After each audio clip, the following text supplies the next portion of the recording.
اعوذ باللہ من الشیطان الرجیم بسم اللہ الرحمن الرحیم۔ اسٹوڈنٹس، مطالعہ قرآن حکیم حصہ چہاروں میں سورۃ سبا کی تلاوت ہم پڑھ رہے تھے۔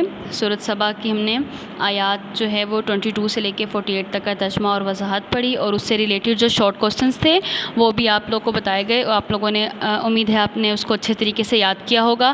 آج جو ہے آیت نمبر 49 سے پڑھیں گے، صفحہ نمبر 186 سے لے کر 188 تک۔ اسٹوڈنٹ، ہم اپنا لیکچر سٹارٹ کرتے ہیں۔ اعوذ باللہ من الشیطان الرجیم بسم اللہ الرحمن الرحیم۔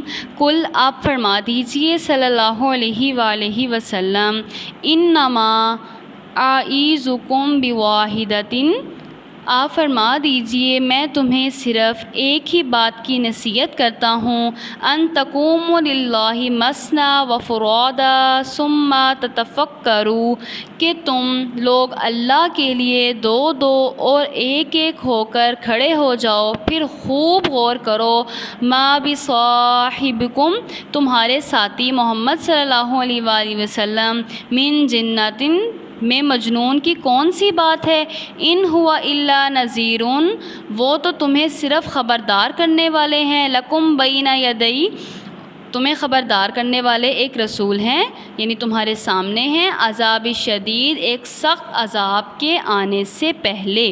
یعنی آپ فرما دیجئے صلی اللہ علیہ وآلہ وسلم کہ میں تمہیں صرف ایک ہی بات کی نصیحت کرتا ہوں کہ تم لوگ اللہ کے سوا اللہ کے لیے دو دو ایک ایک ہو کر کھڑے ہو جاؤ، پھر خوب غور کرو کہ تمہارے ساتھی محمد صلی اللہ علیہ وآلہ وسلم میں جنون کی کون سی بات ہے، وہ تو صرف تمہیں خبردار کرنے والے رسول ہیں ایک سخت عذاب کے آنے سے پہلے۔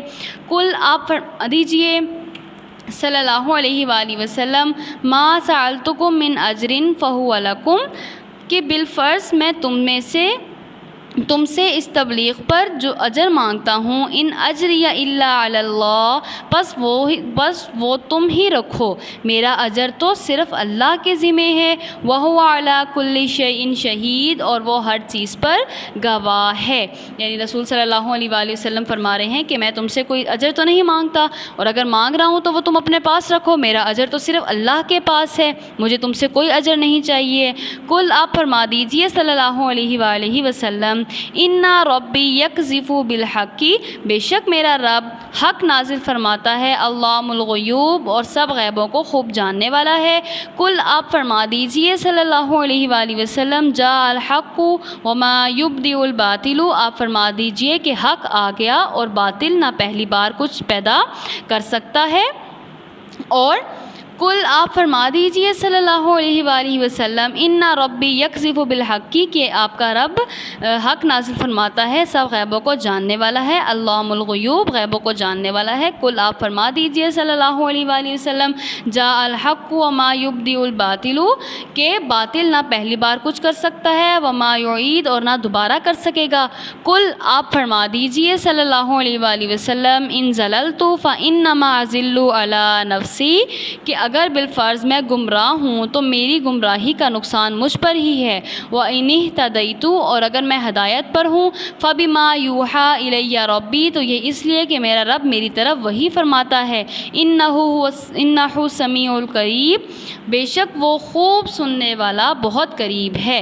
وَلَوْ تَرَىٰ، اور کاش آپ دیکھیں، اِذ فَزِعُوا، جب وہ گھبرائے ہوئے ہوں گے، فَلَا فَوْتَ وَأُخِذُوا، پس وہ بچ نہ سکیں گے، اور وہ قریب کی جگہ پکڑ لیے جائیں گے، من مکان قریب کی جگہ پکڑ لیے جائیں گے۔ وقالوا، اور وہ کہیں گے، آمنا بہ، ہم اس قرآن پر ایمان لے آئے، وان لہم النتوش، اور ان کے لیے ایمان کو حاصل کرنا کیسا مشکل ہے، وان لہم نتوش من مقام بعید، اور ان کے لیے ایمان کو حاصل کرنا کیسے ممکن ہے اتنی دور کی جگہ سے، وقد کفروا بہ من قبل، حالانکہ یقیناً انہوں نے اس سے پہلے اس کا انکار کیا تھا۔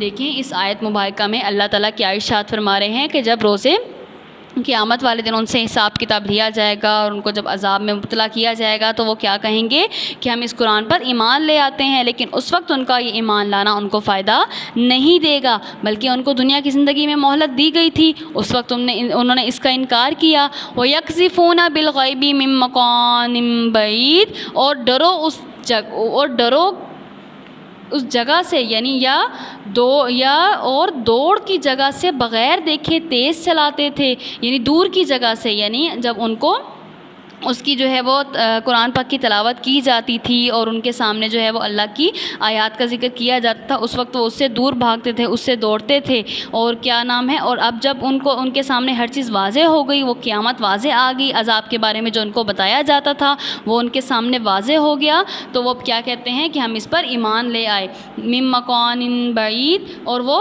دور کی جگہ سے بغیر دیکھے تیر چلاتے تھے، وحیل بینہم وبین ما یشتہون، اور رکاوٹ ڈال دی جائے گی ان کے درمیان اور ان چیزوں کے درمیان جن کی وہ خواہش کریں گے، یعنی اب ان کی خواہش پوری نہیں کی جائے گی، ان کی اب یہ خواہش ہے کہ ان کو مہلت دی جائے اور وہ اس چیز پر ایمان لے آئے ہیں، تو اب ان کے درمیان یہ دوری ڈال دی جائے گی۔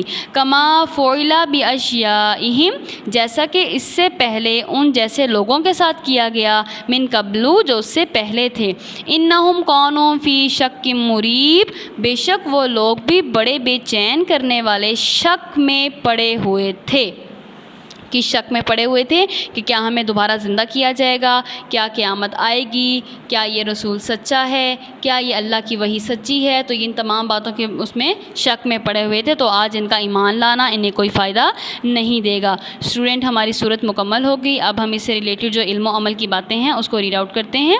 دیکھیں ہمیں اس صورت سے کیا عملی میں ہمیں کیا اس کو عمل میں لانا چاہیے اور اس سے ہمیں کیا حاصل ہوتا ہے، ہمارے نالج میں کس چیز کا اضافہ ہوا ہے۔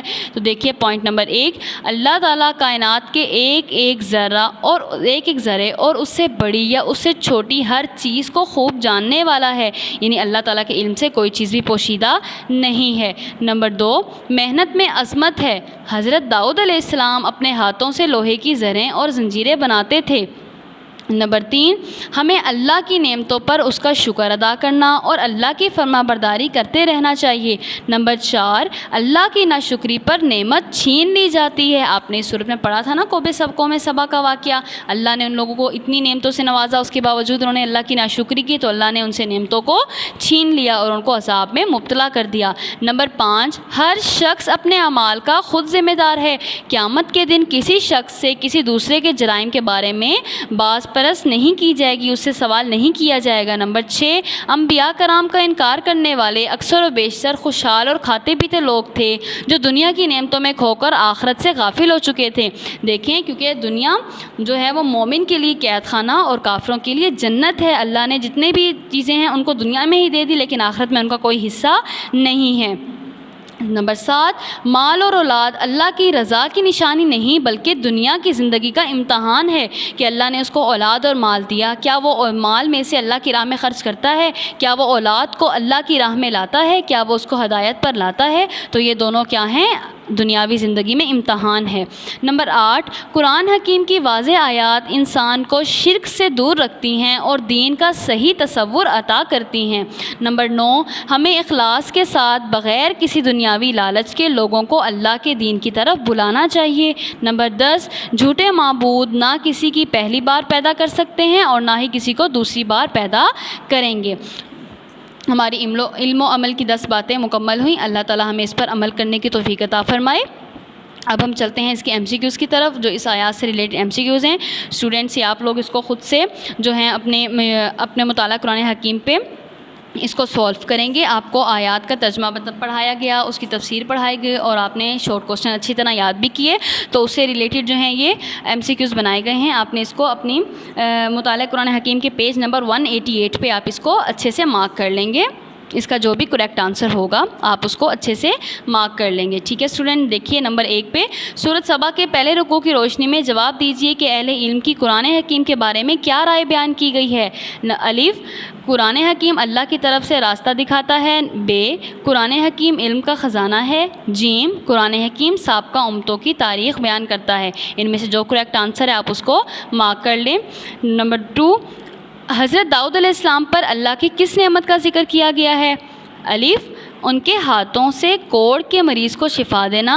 ب، ان کے ہاتھ کا چمکنا۔ جیم، لوہے کو ان کے ہاتھوں میں نرم کر دینا۔ نمبر 3، حضرت سلیمان علیہ السلام کے حکم پر ہوا ایک دن میں کتنی مسافت طے کرتی تھی؟ آپ لوگوں نے پڑھا ہے، آپ کو یاد ہوگا انشاءاللہ۔ الف، 1 مہینے کی مسافت۔ ب، 2 مہینوں کی مسافت۔ 3 مہینوں کی مسافت۔ نمبر 4 دیکھیے گا، حضرت سلیمان علیہ السلام کے انتقال کا علم جنات کو کیسے ہوا؟ الف فرشتوں کے بتانے سے، بے جنات کے علم نجوم سے یعنی ستاروں کا علم ان کو تھا، اور جیم دیمک کے عصا کھانے سے۔ کیسے ان کو علم ہوا جنات کو؟ اس کا کریکٹ آنسر ہے، اس کو آپ مارک کر لیں۔ نمبر 5 دیکھیے گا، اللہ کی ناشکری کرنے پر قوم سبا کا کیا انجام ہوا ہے؟ الف ان کے باغات اور تجارت تباہ ہو گئی، بے وہ زلزلے سے ہلاک کر دیے گئے، جیم ان پر پتھروں کی بارش ہوئی۔ ان میں سے ان 5 MCQs ہیں، ان کا جو کریکٹ آنسر ہے آپ اس کو پیج نمبر 188 پر مطالعہ قرآن حکیم کے اچھے سے مارک کر لیں گے۔ اب ہم چلتے ہیں گھریلو سرگرمی کی طرف۔ اسٹوڈنٹ ان آیات سے ریلیٹڈ جو ہے گھریلو سرگرمی ہے، ایز اے چیلنج آپ کو دی جا رہی ہے، آپ نے اس کو اپنے نوٹس میں اچھے طریقے سے کرنا ہے، جیسا کہ آپ نے بہت احسن طریقے سے اپنے باقی سرگرمیوں کو کیا اور اچھے طریقے سے آپ نے اس کو کر کے دکھایا، اس کو بھی آپ نے اسی طریقے سے کرنا ہے۔ گھریلو سرگرمی کیا ہے آپ کو ٹیلی کروا دیتی ہوں۔ پاکستان کی زراعت اور نظام آپ پاشی کے بارے میں کوئی 10 باتیں تلاش کر کے لکھیں، یعنی پاکستان کی زراعت اور نظام آپ باشی کے بارے میں کوئی 10 باتیں آپ نے اپنے یونیک نوٹس میں اس کو احسن طریقے سے رائٹ کر لینا ہے۔ اوکے اسٹوڈنٹس، اپنا خیال رکھیے گا، فی امان اللہ، اللہ حافظ۔